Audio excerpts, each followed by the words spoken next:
એક નિમ્ન હવાનું દબાણ જે બંગાળની ખાડીમાં ઉપસ્થિત થયું હતું તે તેજ ગતિથી ગુજરાત તરફ વધી રહ્યું છે અને તેના કારણે આજે ઓરેન્જ એલર્ટ, આવતીકાલે રેડ એલર્ટ અને 1 તારીખે ફરીથી ઓરેન્જ એલર્ટની ભારે પવન સાથે વરસાદની આગાહી સુરત જિલ્લામાં કરવામાં આવી છે. તે સંદર્ભે સુરત મ્યુનિસિપલ કમિશનર દ્વારા તમામ તૈયારી કરી દેવામાં આવી છે. સાથે સાથે જિલ્લાની અંદર જિલ્લા વિકાસ અધિકારી શ્રી દ્વારા પણ તમામ તાલુકા વિકાસ અધિકારીઓને એલર્ટ કરવામાં આવ્યા છે.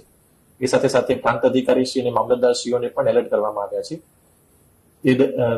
તે પૈકી નીચાણવાળા વિસ્તારોમાં જ્યાં પાણી ભરાવાની શક્યતા રહે છે ત્યાંથી સ્થળાંતર કરવા માટેની સૂચના આપવામાં આવી છે.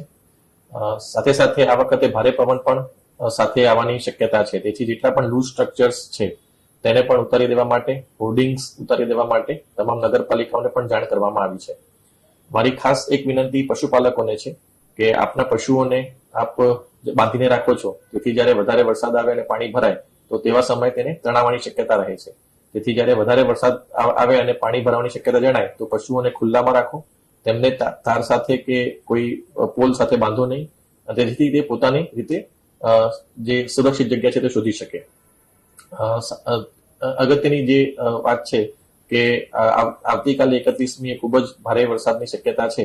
તેથી તમામ નાગરિકોને મારી વિનંતી છે કે આપ સતત વેધર વોચ ઉપર નજર રાખતા રહો અને જે પણ IMD નું ફોરકાસ્ટ આવે છે તેને સતત જોતા રહો, જેથી જરૂરિયાત ના હોય તો તેવા સંજોગોમાં આપણે બહાર ના નીકળીએ. એટલે આપણે જે અત્યારે સમગ્ર તંત્ર દ્વારા તમામ તૈયારી કરી દેવામાં આવી છે, પરંતુ નાગરિકોને પણ મારી એ જ વિનંતી છે કે આપ પણ સચેત રહો અને સાવધાની પૂર્વક આપણે આજે 2 દિવસ જે ભારે વરસાદની આગાહી છે તે દરમિયાન કોઈ પણ પ્રકારનો અનિચ્છનીય બનાવ ન બને તેની પણ આપણે સૌ તકેદારી રાખીએ. અત્યારે હાલ આપણે કોઈ જાહેરાત સ્કૂલ અને કોલેજ અથવા એના માટે નથી કરતા, પરંતુ આજે સાંજે જે પ્રમાણે પ્રેડિક્શન ફરીથી આવશે અને જે ફોરકાસ્ટ આવશે તે પ્રમાણે આપણે નિર્ણય કરવામાં આવશે.